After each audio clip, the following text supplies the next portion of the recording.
do disadvantages of vegetative propagation. Vegetative propagation result in the production of offspring that have same genetic or hereditary character as the parent. So this lack of genetic variation create weaker plant. Okay, अगर एक उनकी generation week है तो वो diseases आगे transfer करते जाएंगे. मतलब generation after generation they transfer that diseases. Any disease that the parent plant contract can be spread. कोई अगर पेरेंट को कोई डिसीज है तो उनके ऑफस्प्रिंग्स में भी वही डिसीज पाई जाएगी. This are the disadvantages. One. Second is vegetative propagation allows a plant to produce a large number of offspring. Large number of offspring थोड़े टाइम में प्रोड्यूस करते हैं, but these are not disperse far, जो दूर नहीं जाते, and usually grow near the parent plant. दूर नहीं जाने के कारण वो पेरेंट प्लांट के पास ही ग्रो हो जाते हैं. इससे क्या होता है, कंपटीशन होता है for nutrients among plants of same species. Okay,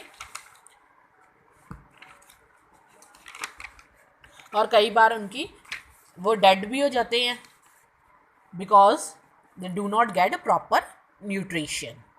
Then is artificial vegetative propagation. Beside using the natural method of vegetative propagation, we have developed certain artificial method of vegetative propagation like cutting, layering, grafting and tissue culture. These techniques result in the rapid production of mature plants. बहुत जल्दी production होती है mature plants की इस artificial vegetative propagation के through. Thus crops are produced faster than they would if plants were grown from seeds. अगर seed से produce होते तो टाइम लेते हैं, इससे वो बहुत जल्दी fast produce हो जाते हैं, grow हो जाते हैं. This is especially important in the production of crops such as tomato, sugarcane, tea, coffee and rubber. First is cutting.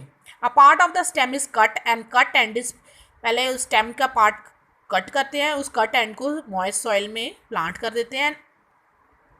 After some time it gives rise to roots. वो stem जो है, जो स्टेम सॉइल में plant की है उसमें roots आने शुरू हो जाते हैं थोड़ी देर में, मतलब थोड़े दिनों में, and they grow into a independent plant. You have seen in this thing in rose usually हम स्टेम कटिंग करके ऐसे ही लगाते हैं. In mango also, sugarcane, all these are propagated by this method. Then is layering. In this method a portion of one of the lowest branches of the plant is bent downward so that it touches the soil. A ring of bark is removed from the portion which is then covered with soil. A brick or some other heavy object is used to keep the branch and soil in place. Once the branch strike roots, it is cut off from the main plant and grown separately. इसमें क्या होता है कि जो branch होती है plant की उसको बेंट करके सॉइल में दबा देते हैं, और जब थोड़ी दिनों के बाद पता चल जाता है, मीन्स कि उसके रूट्स आने लग गए हैं, तो उसको मेन प्लांट से कट कर देते हैं. इस तरह ये न्यू प्लांट बन जाता है.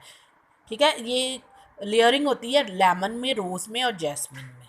Another method of layering is to remove a ring of bark from the branch of plant and then cover the bare portion with soil, straw और रैग. फिर क्या करते हैं, ring of bark from the branch of plant को cover कर देते हैं उस बेयर पोर्शन को सॉइल के साथ, straw rag के साथ, that is used to wrap the soil so that it stay in place. This portion is watered regularly. उनको पानी दिया जाता है. After 2 or 3 months roots आ जाते हैं and the branch is cut off and planted in the moist soil. Okay, guava, mango, lychee, orange are propagated by this method. Then is grafting. This method consists of attaching or tying up a scoin with stalk. See in this method कैसे लगाते हैं. Scoin is a cutting young stem of, scoin क्या होती है, is a cutting of young stem while stalk base होता है. Stalk base होता है, scoin ऊपर वाला पार्ट होता है. The two part join up after a few days. अलग अलग प्लांट से ये पार्ट लिए जाते हैं एंड दे उनको टाई किया जाता है किसी भी चीज़ से. The two part join after, और थोड़े दिनों में वो join हो जाते हैं. The scoin also called the graft and the stalk must be of same or related species.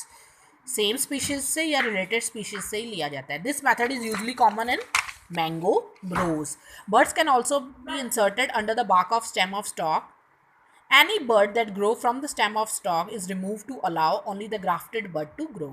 Grafting is very useful if one wants to grow a new variety with desirable features such as color of the flower or taste of the fruit, the coin is chosen accordingly and inserted into the stalk.